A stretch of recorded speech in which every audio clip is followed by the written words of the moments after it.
Morning everyone, তোমরা কেমন আছো? আশা করি সবাই খুব ভালো আছো, আমিও খুব ভালো আছি। তো এখানে মা হচ্ছে মুড়ি মেখে নিচ্ছে, সকালে আর কি চা দিয়ে খাবো আমরা তাই। আর এখানে মা হচ্ছে বেশ ভালো করে মুড়ি মেখে নিচ্ছে আর কি, ধনিয়া পাতা দিয়ে, কাঁচা লঙ্কা দিয়ে, আর এখানে শসা কেটে নিয়েছে।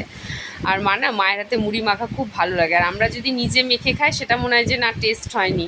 কেউ মেখে দিলে বেশ মনে হয় যে ভালো লাগে, না টেস্ট হয়েছে। আর এখানে হচ্ছে আমি দুপুরের জন্য রান্না বসিয়ে দিলাম। আর এখানে হচ্ছে মিষ্টি কুমড়ার ডোগা পরশুদিন এনেছিল, তো করা হয়নি, তো ওই জন্য আর কি আজকে করে নিচ্ছি। আর মিষ্টি কুমড়ার ডোগা খেতে আমাদের সবাই বাড়ির পছন্দ করে।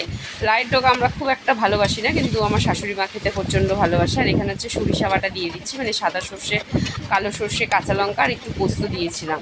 তো আর কি সেই ডোগাটা আর কি করে নিলাম, বেশ মাখা মাখা করবো, বেশি একদম একদম ঝোল করবো না। তো এখানে হচ্ছে মাখা মাখা করে নামিয়ে নিলাম। আর হচ্ছে এখানে না হচ্ছে আমার ছেলে এসেছে, ও খেলতে যাবে আর কি, পড়ে ওঠে, তো বলছে মা আমি খেলতে যাবো। ওর বাবা বলছে না খেলতে যাবি না, বকাবকি করছে। তো একটু আমি বললাম দেখি তোর গায়ে কী হয়েছে, তো দেখাচ্ছে, তো দেখেছি ঘামাচি হয়েছে কয়েকটা। আর ও গরমের দিনে এলে না প্রচণ্ড ঘামাচি হয় ছেলে। তো ওটাই আমাকে বলছে মা যায়, তা আমি বলছি না, আমাকে দুটো চুমু দে, তারপরে তুই যাবি। তো আমাকে দুটো চুমু দিল, তো তারপরে আর কি খেলতে যাবে। তো ছেলে এখানে খেলতে চলে গেল।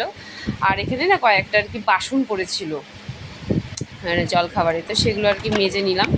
আরও বাজার থেকে হচ্ছে মাছের ডিম আর মাছ এনেছিল আর কি, সেগুলো আর কি ধুয়ে পরিষ্কার করে নিচ্ছি। তো এখানে হচ্ছে আমি ধুয়ে পরিষ্কার করে নিলাম। আর মাছের ঝোলটা আমি করে নেবো তাড়াতাড়ি, কারণ হচ্ছে আমাদের উপরে রান্নাঘর তো টিনের, প্রচণ্ড গরম, থাকা যায় না। তো ভাবলাম যে তাড়াতাড়ি রান্নাটা সেরে নিই। তো এখানে হচ্ছে মাছগুলো আমি লাল লাল করে ভেজে নেবো, মাছগুলো দিয়ে দিলাম। আর হচ্ছে আলু ভাতে দিয়েছিলাম, মাছের ডিম এনেছিল, তো মাছের ডিমটা হচ্ছে আলু দিয়ে মাখলে না বেশ নরম হয়, আর মাছের ঝোলে দিলে নরম লাগে, তো ভালো লাগে আর কি খেতে। তো এখানে মাছের ডিমগুলো আর কি আমি দিয়ে দিলাম, আর কি ভেজে নিব। মাছের ডিমের বড়াগুলো সুন্দর করে লাল লাল করে ভেজে নেব, তাহলে না বেশ ভালো লাগে। আর মাছের ডিমের বড়া ভাজতে গেলে প্রচুর তেল লাগে।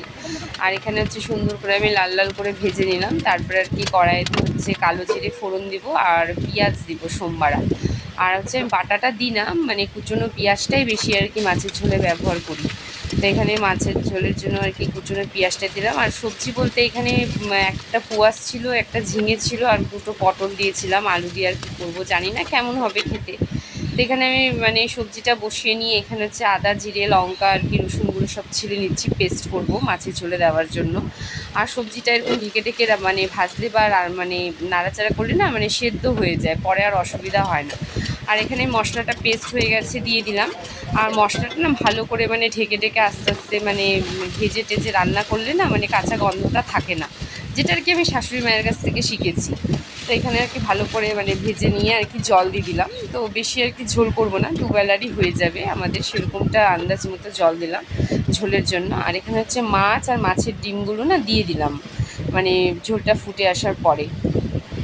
আর তার কিছুক্ষণ পরে কি ভালো করে একটু ফুটে নিয়ে আর কি নামিয়ে নেব। তো যেখানে আমি নামিয়ে নিলাম মাছের ঝোলটা, আমাদের দুবেলা হয়ে যাবে। আর হচ্ছে এখানে না ও হচ্ছে আবার হচ্ছে যে মাছের তেল এনেছিল, তো সেটা আর কি ওকে ভেজে দিলাম, পেঁয়াজ আর কাঁচা লঙ্কা দিয়েও খেতে ভালোবাসে। আর মা এখানে টিফিন বাটিগুলো মেজে রেখেছিলো, সেগুলো উল্টে নিলাম। আর এখানে হচ্ছে ননদ আর ননদের বর এসেছিলো, ওদেরকে খেতে দিয়ে আমি নিজে খেতে বসলাম।